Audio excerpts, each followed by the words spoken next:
Bismillahirrahmanirrahim. Assalamu alaikum. Today we are going to discuss about pharmacokinetic principles.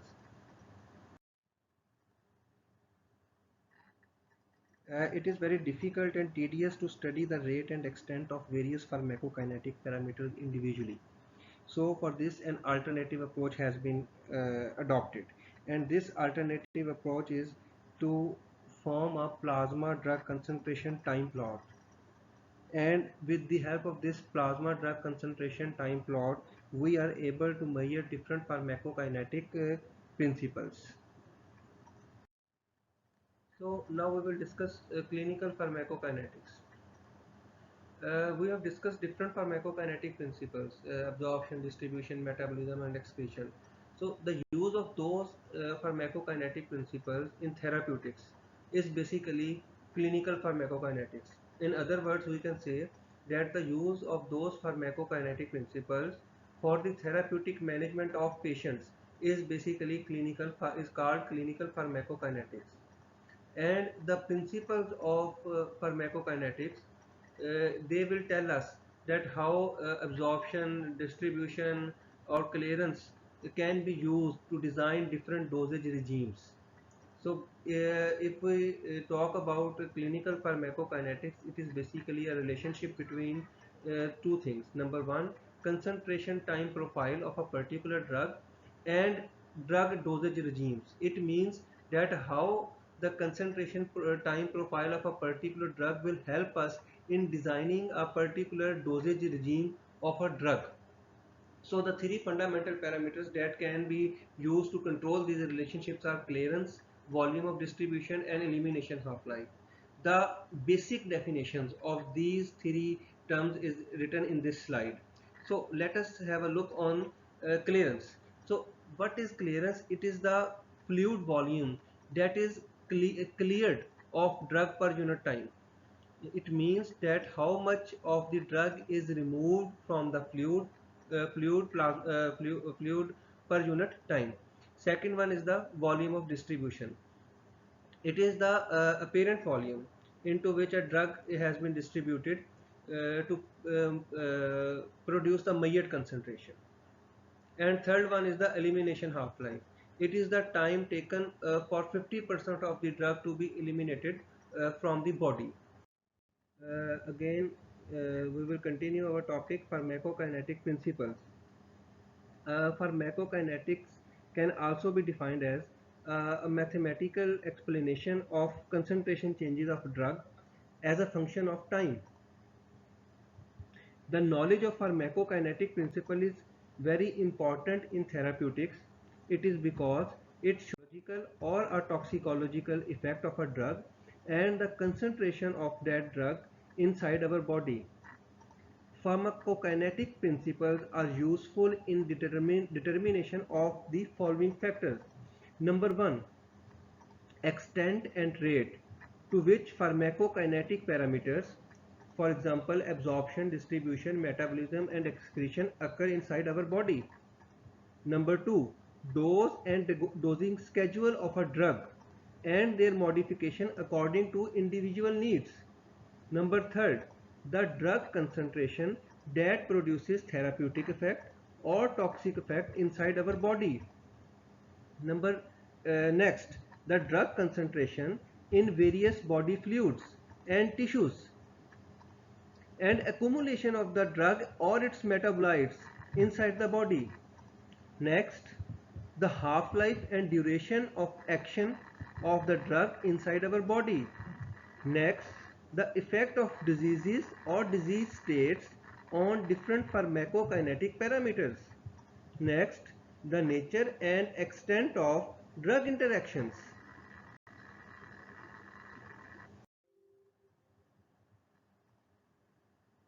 We will discuss about the plasma drug concentration.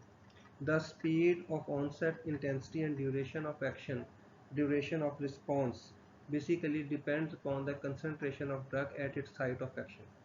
It is very difficult for us to take the tissue samples. To collect tissue sample is a very difficult task. So the time course of drug concentration is basically measured by measuring the concentration of the drug in the plasma. And this plasma drug concentration basically gives us a very accurate measurement of the concentration of the drug. So it is this plasma drug concentration time plot is obtained by measuring the concentration of the drug in plasma samples taken at different time intervals after the administration of a particular dosage form. And then after this, these concentrations were plotted on y-axis on a graph versus the time interval at which these samples were withdrawn from humans or animals. So on x-axis we will take the time interval at which those samples were withdrawn, and on y-axis we will basically put the concentrations of the drug that are obtained, that are basically measured inside the plasma.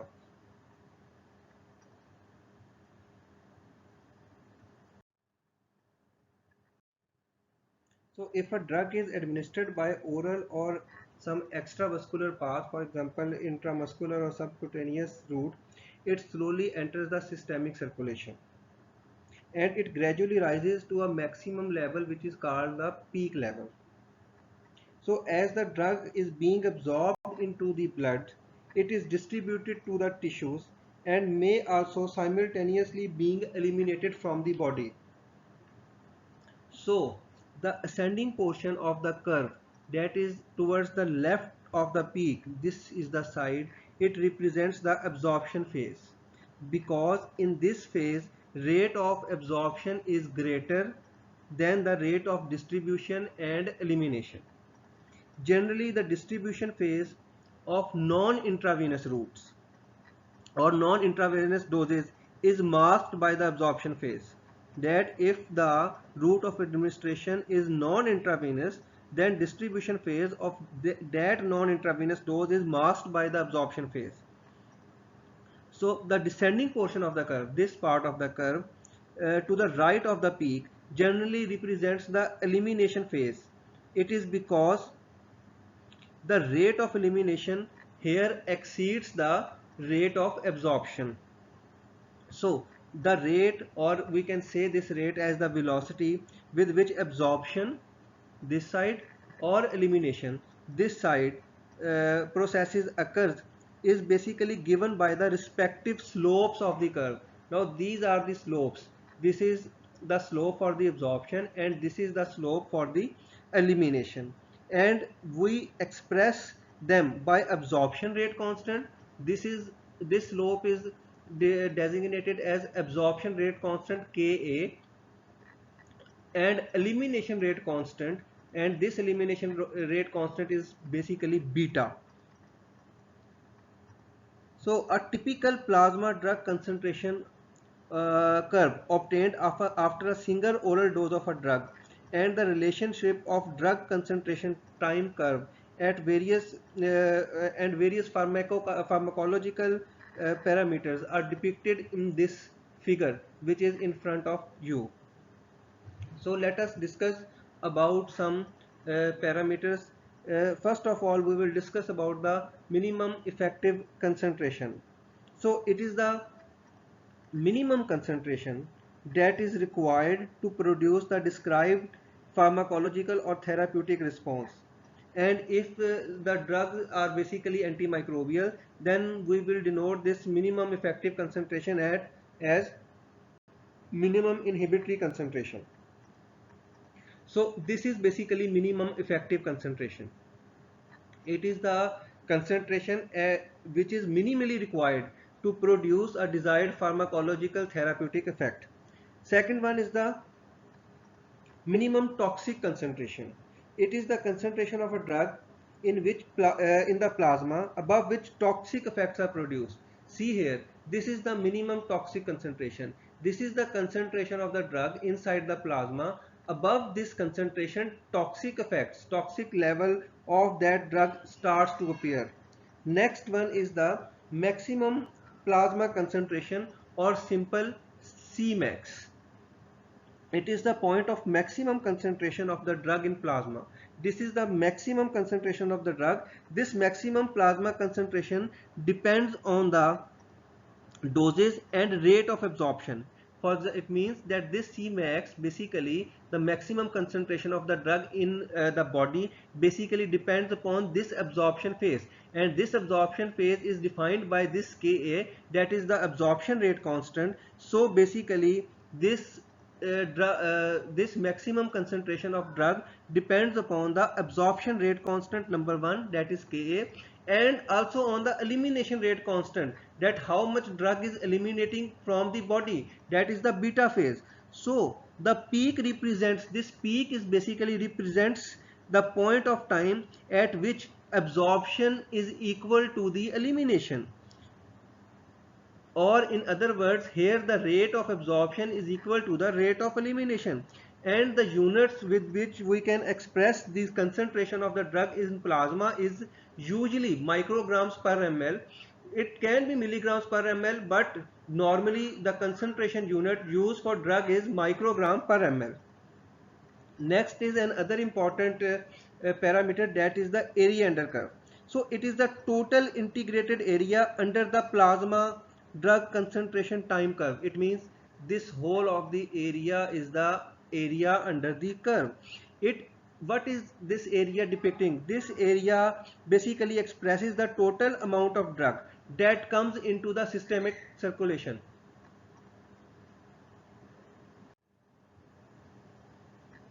After this, we will have another term that is called the peak effect. It is the maximum or peak pharmacological effect that is being produced by the drug. It is generally observed at peak plasma concentration. This is the peak plasma concentration, so it means that the peak effect will appear at this concentration inside the body. Then is another term, that is the time of maximum concentration, or Tmax. In other words, simply Tmax it is called. So it is the time, it is the time required to reach the drug to the maximum level, to reach the peak concentration in the plasma. Here it is the time on the x-axis. So the faster is the absorption rate constant, the lower is the Tmax. The faster is this absorption rate constant, the lower will be the time duration to achieve the maximum concentration, that is Tmax. For example, if the absorption rate constant or the absorption rate curve is not like this and it will be like this, then the time will be less to achieve the peak plasma concentration. So it is useful in assessing the efficacy of the drug to treat acute conditions. For example, in case of pain, that can be simply treated by a single dose, and this the unit of this Tmax is hours. Next important term is the onset of the action. So it is the beginning of the pharmacological response, the beginning of the pharmacological response produced by the drug. So it occurs when the plasma drug concentration just exceeds the minimum effective concentration. Here it is the minimum effective concentration. So as soon as this minimum effective concentration is being passed, the onset of action or the start of therapeutic action will occur. So it is the onset of action. Then is the onset time. It is the time required for the drug to start producing the pharmacological response. So it usually corresponds to the time for plasma concentration to reach minimum effective concentration. This is the onset time, where the drug is basically exceeding the minimum effective concentration. It is called onset time, when the effect just appears to start inside the body. Then is the duration of the action. So it is the time period for which pharmacological response is produced by a drug. It is basically corresponds to the duration for which the plasma concentration of drug remains above minimum effective concentration. As long as the drug remains above this minimum effective concentration, it will be the duration of action for that particular drug. So here, from this point to this point is the duration of the action of the drug, because the minimum effective concentration is maintained at this point. So it is the duration of action of a particular drug inside the body.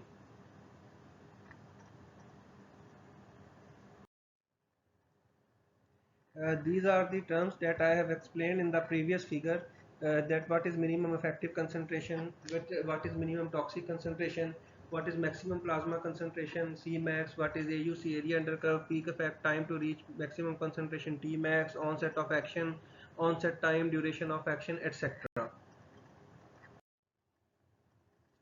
Let us now try to understand what is the order of pharmacokinetic processes.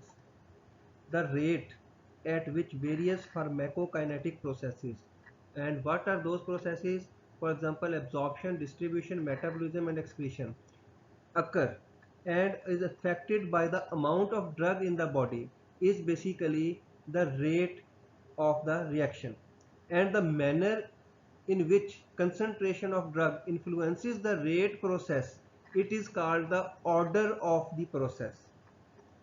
Generally, there are three types of commonly used rate processes in pharmacokinetics.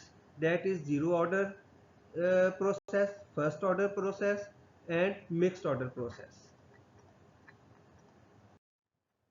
Let us discuss what is zero order process or zero order kinetics.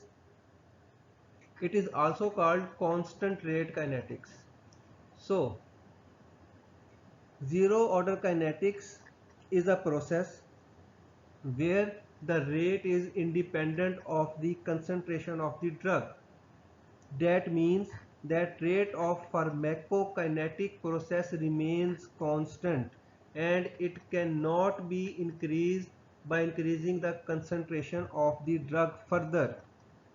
Or in other words, we can also say that a fixed amount or the quantity of the drug is processed per unit time. And if we talk about some examples of zero order kinetics, it includes the metabolism, absorption, distribution and excretion of drugs which are mediated by carrier transport under saturated conditions.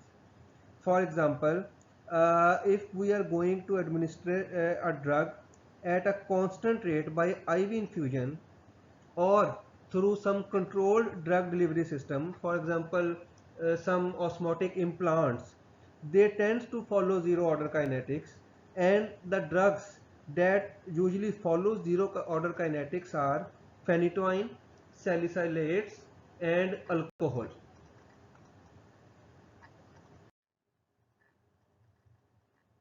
Now we are going to discuss zero order zero order kinetics with respect to drug elimination. So, fixed in this per unit time, a constant amount of drug is eliminated, it means. So, the half-life of the drug which is undergoing a zero order elimination is not constant.